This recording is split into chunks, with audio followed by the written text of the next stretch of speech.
That's all. Very good point. Shri Asaduddin Owaisi. बहुत बहुत शुक्रिया सर। स्पीकर सर, मैं ये वक्फ तरमीमी बिल की मुखालिफत में खड़ा हुआ हूं। किसी एक शायर ने बड़ा अच्छा कहा था, जब भी ज़मीर और ज़र्फ का सौदा हो दोस्तों, जब भी ज़मीर और ज़र्फ का सौदा हो दोस्तों, कायम रहो हुसैन के इनकार की तरह। सर, ये वक्फ तरमीमी बिल भारत के गयूर मुसलमानों के ईमान पर, इबादत पर एक हमला है। नरेंद्र मोदी की हुकूमत ने इस मुल्क की सबसे बड़ी अक़लियत के खिलाफ एक ऐलान जंग कर दिया, और ये जंग ना सिर्फ मेरे जिस्म पर है, बल्कि मेरी आज़ादी पर, मेरी समाजी और माशी मार्जिनलाइजेशन पर है, मेरी शहरियत पर है, मेरे मदरसे, मस्जिदों, खानखाहों और दरगाहों को निशाना बनाया जा रहा है। और ये हुकूमत सच्चाई को नहीं बयान कर रही है कि ये तरमीमी बिल से मुसलमानों का तहफ़्फ़ुज़, तरक्की और गुर्बत का खात्मा होगा। ये सरासर झूठ है। सर, अगर आप आइन के आर्टिकल 14 को देखेंगे तो उसमें लिखा हुआ है इक्वल प्रोटेक्शन।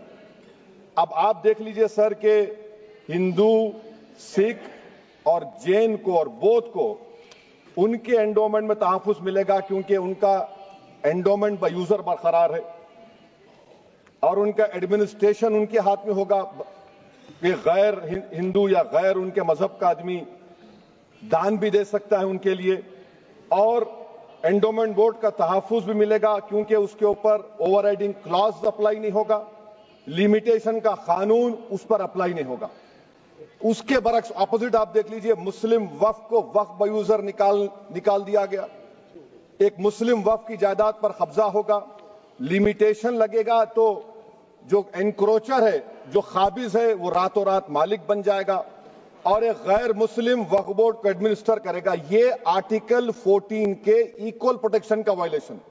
अब आर्टिकल 14 में सर इक्वालिटी बिफोर लॉ भी है, और उसका कैसा वायलेशन हो रहा है कि कोई आर्बिट्ररी स्टेप नहीं ले सकता और कोई भी ऑफिशियल किसी भी तरीके से गलत आर्बिट्ररी फैसला नहीं लेगा। यहां पर आप एक डेजिग्नेटेड ऑफिसर को रखकर वो फैसला लेगा कि ये जायदाद वक्फ की है, गवर्नमेंट की है। क्या ये प्रिंसिपल्स ऑफ नेचुरलिटी के खिलाफ नहीं है जिसका तकर्रुर एग्जीक्यूटिव करती है?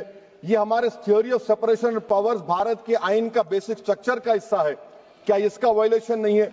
सर, आर्टिकल 25 का वायलेशन कैसे है कि आप मुसलमानों से वक्फ बाय यूजर छीन रहे हैं और फिर आप कर्ब कर रहे हैं वक्फ वाल औलाद को, मगर वहीं पर दूसरे धर्म के मानने वालों को उनके मजहब पर चलने की पूरी इजाजत है। लफ्ज जो आर्टिकल 25 में इस्तेमाल हुआ सर, वो इक्वली एंटाइटल्ड, यहां पर मुसलमानों के इक्वल एंटाइटल्ड नहीं हो रहा। अभी हम गृह मंत्री का, वजीर दाखिला का यहां पर उनका हमने तकरीर सुनी, यहां पर वो ये कहते हैं, वजीर दाखिला, शायद वो कटमुल्ला की जबान ना कह दें, वजीर दाखिला कहने पर वजीर दाखिला ने अपने बयान में कहा कि बोर्ड और काउंसिल जो होगा वो माने वक्फ इस्लाम से अलग है। सर, अगर ये बात सच है आपकी, तो फिर आपको यह कानून बनाने की जरूरत ही नहीं है। आप एक नॉन स्टैट्यूटरी बॉडी बना दीजिए। ये जो कानून बन रहा है ना सर, ये आर्टिकल 26 इसका सोर्स है, और आर्टिकल 26 जब इसका सोर्स है तो आर्टिकल 26 का ABCD क्या कहता है कि रिलीजियस डिनोमिनेशन को अपने मजहब के अफेयर्स खुद चलाना, मूवेबल इमूवेबल प्रॉपर्टी को लेना और एडमिनिस्टर करना। जब हिंदू धर्म को, बौद्ध धर्म को, सिखों को यह राइट दिया गया है, तो आप कैसे मुसलमानों से छीन रहे हैं? तो ये आर्टिकल 26 का ग्रेव वायलेशन है।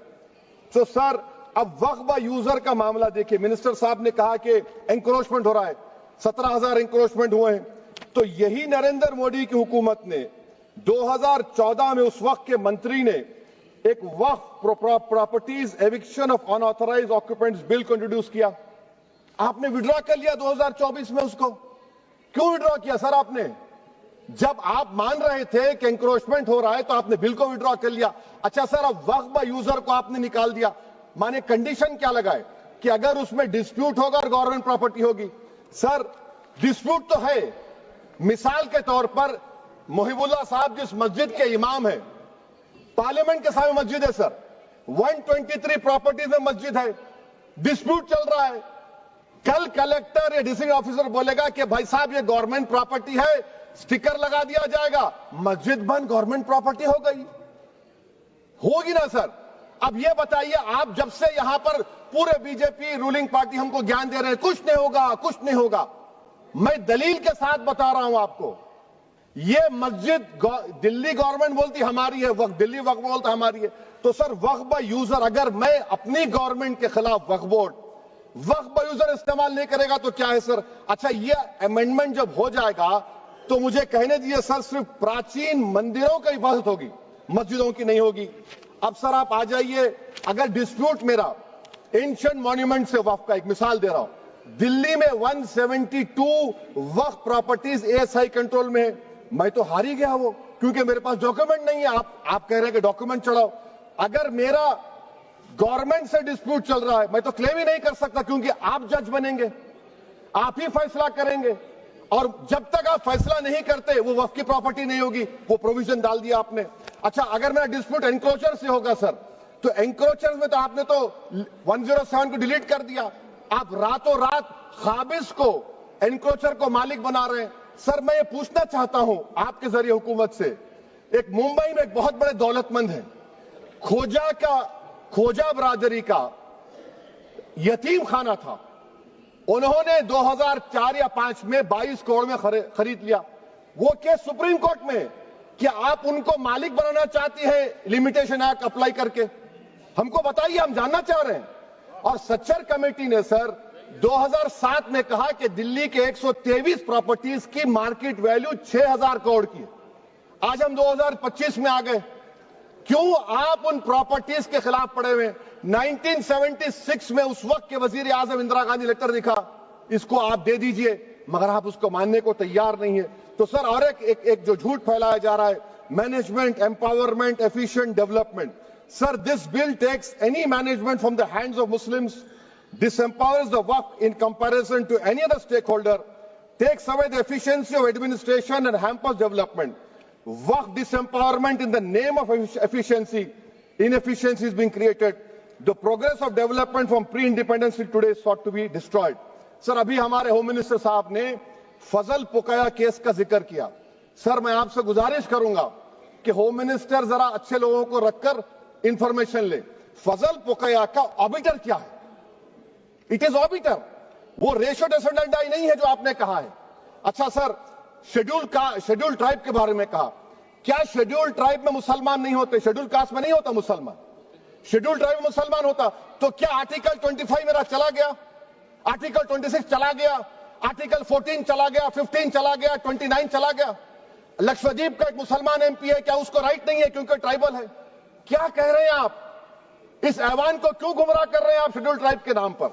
सर और एक चीज जो आपको बता रहा हूं सर, अब आप जब आर्टिकल 26 से मेरा सोर्स है, तो आप सेंट्रल वक्फ काउंसिल में 22 में से 10-11 आप नॉन मुस्लिम को बना सकते हैं, रिलीजन न्यूट्रल आपने कह दिया, और आप बनाएंगे। क्यों बनाएंगे आप? स्टेट वक्फ बोर्ड में 7 नॉन मुस्लिम होंगे और 4 मुसलमान। क्यों होंगे? क्योंकि आप लॉ में 95 में डायरेक्ट मैनेजमेंट में ले सकते हैं 5 साल के लिए। आप वक्फ बाय यूजर को आप कलेक्टर डिस्ट्रिक्ट ऑफिसर बोलेगा ये वक्फ की प्रॉपर्टी नहीं है, तो वो वक्फ बोर्ड खामोश बैठ जाएगा, कुछ एक्शन ही नहीं लगा, क्योंकि वो आपके प्यादे हैं। अच्छा, जब आप नॉमिनेट करेंगे सर मैं मोदी गवर्नमेंट के खिलाफ नो कॉन्फिडेंस ला सकता हूं, मगर वक्फ बोर्ड का चेयरमैन जो नॉमिनेट होगा उसके खिलाफ नो कॉन्फिडेंस नहीं ला सकते, हम बिल्कुल नहीं ला सकते। क्या मजाक है बताइए आप? ये डेमोक्रेसी है। नॉमिनेट भी स्टेट गवर्नमेंट करेगी, वो अगर डिक्टेटर बन जाएगा जैसा आज भारत में हो रहा है तो वो भी नहीं हटेगा। कम से कम यहां पर तो इलेक्शन है, वहां पर तो आप 5 साल झेलते रहो उसको। अच्छा सर, अब ये जो क्लॉज 11 और क्लॉज 9 आप 16AA से देखिए, where the qualification of the members of the board has been limited only to 3 categories contained in 14(1)(c). Intention is very clear that the majority is to be packed with non-Muslims. So who will defend my interests, sir? If I cannot depend on the state waqf board, central waqf council, which are going to comprise non-Muslims, this in itself is a clear violation of Article 26, 14 and 15, sir. अच्छा sir, CO पहले 95 act में था कि word मुस्लिम, आपने गायब कर दिया उसको। अरे आखिर क्यों इतनी नफरत है आपके लफ्ज मुसलमान से? अच्छा फिर क्या कह रहे हैं आप कि ये भी आर्टिकल 26 का वायलेशन है।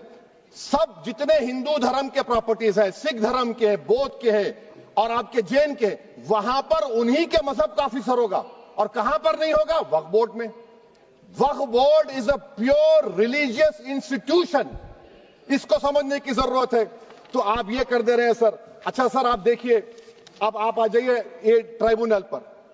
मुझे समझ में नहीं आया सर कि हमारे होम मिनिस्टर वजीर दाखिला ने क्या कह दिया कि 2013 का जो कानून है वो नहीं बनता तो हम नहीं लेके आते।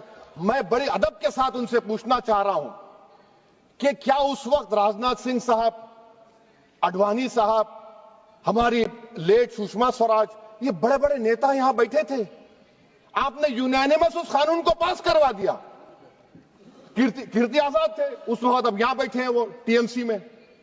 तो क्या आप गलत थे या वो गलत थे? हमको बता दीजिए, आप बता दीजिए। क्योंकि अगर अडवाणी आपके लिए बहुत बड़ा नेता है, मेरे लिए नहीं हो सकते, आपके लिए आपने पद्मश्री दिया उनको। मोहतरमा सुषमा स्वराज की जबरदस्त तकारीर का मैं कायल हूं। वो बैठकर उस 2013 को यूनानिमस पास कर दिए। मुझे कंफ्यूजन है कि क्या अमित शाह, नरेंद्र मोदी बड़े हैं या अडवाणी बड़े? आपके लिए आप तय कर लीजिए। अच्छा सर, आपके tribunal sir, railway Clements tribunal, NGT tribunal, income tax, वैसे 14-15 ट्राइब्यूनल है। हिंदू एंडोमेंट का ट्राइब्यूनल, सबका अपील नहीं होती, रिव्यू होता है। गृह मंत्री सरकार कह रही है कि नहीं, रोक दिए, रोक लगा। कैसे रोक लगाते हैं? रिव्यू और अपील में तो फर्क होता है ना सर। आप ही कह रहे हैं कि पूरे कोर्ट्स में बैकलॉग है और आप अपील कर रहे हैं। अच्छा सर, रिटायर्ड डिस्ट्रिक्ट जज 95 में सिटिंग डिस्ट्रिक्ट जज था, जो एडमिनिस्ट्रेटिव कंट्रोल था सीजीआई साहब, उसको निकाल दिए। अच्छा सर, अब आप अभी हमारे मंत्री साहब ने कहा trust, sir Shri Sai Baba trust 2004, वो ये कहता है जो ऑफिसर उसमें काम करता उसको साई बाबा का डिवोटी होने चाहिए और उसको डिक्लेरेशन लिख के देना पड़ेगा। यहां पर हो रहा तो यहां पर क्यों नहीं हो रहा? अच्छा सर, आप फिर देख लीजिए, ये आपका हो गया सर। हां, अब अमित शाह साहब ने सेक्शन 2A के बारे में कहा और उन्होंने इस बात का इकरार कर लिया कि दाऊदी बोहरा के लिए यह बनाया गया है। मगर मैं आपके जरिए से गवर्नमेंट से पूछना चाह रहा हूं, आपने तो उस प्रोवाइजो में दाऊदी बोहरा का नाम ही नहीं लिखा। आपने उनको भी थैंक यू कर दिया, उनका नाम क्यों नहीं लिखा आपने? और सर, और गवर्नमेंट क्या कर रही है? आप मुस्लिम समाज में जो बेकार किस्म के लोग हैं उनको एक रास्ता बना रहे हैं, एग्जिट दिखा रहे हैं कि तुम्हें वक्त से बचना है तो तुम्हें ट्रस्ट बना लो। ये क्या कर रहे हैं सर आप? कम से कम उन दाऊदी बोहरा को आप दे देते। अच्छा sir, clause 3V section 36 clause 18 देख लीजिए। Oral Waqf, oral appointment has sought to be discontinued even though it is recognized practice in Islam. Muslim personal law has recognized oral waqf and 1937 Shariat Application Act. Sir आप clause 3(9) पर आ जाइए। 5 साल के लिए मुसलमान, मैं किरण रिजिजू से पूछना चाहता हूं सर, दाढ़ी रखे तो मुसलमान प्रैक्टिसिंग है या क्लीन शेव आपकी तरह है? तो बताइए हमको, प्रैक्टिसिंग क्या होगा? अच्छा, किसी को पकड़ के मॉब लिंच कर दिया और बोले कि जेएसआर का नारा लगाया, और वो जेएसआर का नारा लगाया तो क्या मुसलमान रहेगा? नहीं रहेगा। या फिर देश के प्रधानमंत्री ने कहा था कपड़े देखकर पहचानो, तो क्या कपड़े देखकर आप कह देंगे? अच्छा, अगर कोई क्रिश्चियन हिंदू धर्म कबूल करता है तो क्या वो मंदिर को नहीं दे सकता प्रॉपर्टी? फिर भारत के संविधान में आर्टिकल 300 क्यों है सर? राइट टू इक्वालिटी क्यों है? फ्रीडम ऑफ रिलीजन क्यों है? 5 साल कहां से लाएंगे? अच्छा सर, और एक चीज सर, और एक चीज मैं आपको बोल के खत्म कर दूंगा सर।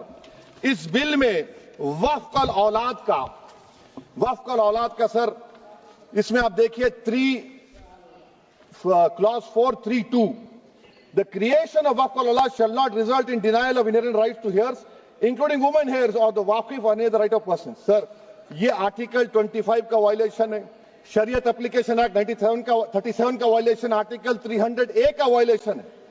अच्छा, हिंदू धर्म में सेल्फ एक्वायर्ड प्रॉपर्टी को एक हिंदू, अब उसके फर्ज के 2 बच्चे हैं, वो एक को अपनी पूरी दौलत दे सकता है, कोई रोक टोक नहीं है। वो कहेगा नहीं मैं घर के बच्चों को नहीं दूंगा, मोहल्ले के गरीब को दे दूंगा, वो भी कोई रोक टोक नहीं है। वहां पर आपको बच्चों की फिक्र नहीं है। जब मैं अपनी प्रॉपर्टी को अल्लाह को मालिक बनाकर दे रहा हूं, आप कह रहे बच्चियों की फिक्र नहीं है। इतनी मोहब्बत आप बिल्किस बानो से दिखा देते तो आपके लिए दुआएं देती आपके लिए। तो सर आप दूसरी बात आप देख लीजिए सर, आखिरी बात कहकर मैं अपनी बात को मुकम्मल कर रहा हूं सर। नहीं खैर मुकम्मल कर रहा हूं, स्पीकर साहब बहुत टाइम दे दिए। सर आप देखिए इसमें अमित शाह साहब बोले कि इतनी प्रॉपर्टीज का कब्जा हुआ, चोरी हुई, ये हुआ। सर क्लास 2652A सेक्शन, अगर कोई प्रॉपर्टी बेचता है 2 साल की सजा थी, आपने क्या कर दिया, उसको 6 महीने कर दिया। नॉन बेलेबल था, आपने बेलेबल कर दिया। सेक्शन 40 की बात करते हैं, सेक्शन 40 में सर हमको जो ज्वाइंट वर्किंग कमेटी का जो नोट्स दिए, उसमें मिनिस्ट्री ऑफ माइनॉरिटी अफेयर्स ने कहा कि 30 साल में 515 केसेस सेक्शन 40 के, और सिर्फ 8 लोग कोर्ट को गए। वक्फ यूजर का कानून तेलंगाना आंध्रा में है, सेक्शन 40 का कानून तमिलनाडु 63 है, आंध्र प्रदेश में 43 है। और सर आप डायरेक्शन दे रहे हैं, अच्छा क्लॉज 4218B देखिए सर, आप रूल बना रहे हैं, कोऑपरेटिव फेडरलिज्म के खिलाफ है, इतना रूल बना रहे हैं। और आखिर में सर मैं आपको बताना चाह रहा हूं स्पीकर साहब, ये बिल का मकसद सिर्फ मुसलमानों को जलील और रुस्वा करना है, मुसलमानों को दूसरे दर्जे का शहरी बनाने का इनका मकसद है। सर अगर आप हिस्ट्री को पढ़ेंगे तो महात्मा गांधी उस वक्त के व्हाइट अफ्रीका में सफेद फार्म अफ्रीका के कानून को महात्मा गांधी ने कहा था कि ये मेरा कॉन्शियंस इसको मानता नहीं है, मैं इस कानून को कबूल नहीं करता हूं। तो महात्मा गांधी ने क्या किया, उन्होंने उस कानून को फाड़ दिया। तो मैं गांधी की तरह इस कानून को फाड़ता हूं। ये अनकॉन्स्टिट्यूशनल है सर। इस देश में झगड़े पैदा करने का काम बीजेपी करना चाहती है मस्जिद और मंदिर के नाम पर, इसीलिए मैं इसका कंडेम करता हूं। और मैं आपसे गुजारिश करता हूं कि मैंने अपने 10 अमेंडमेंट दी हैं, आप इसको कबूल करिए सर, मुझे बोलने का मौका दीजिए और उस पर डिवीजन का मैं डिमांड भी करूंगा। Thank you sir.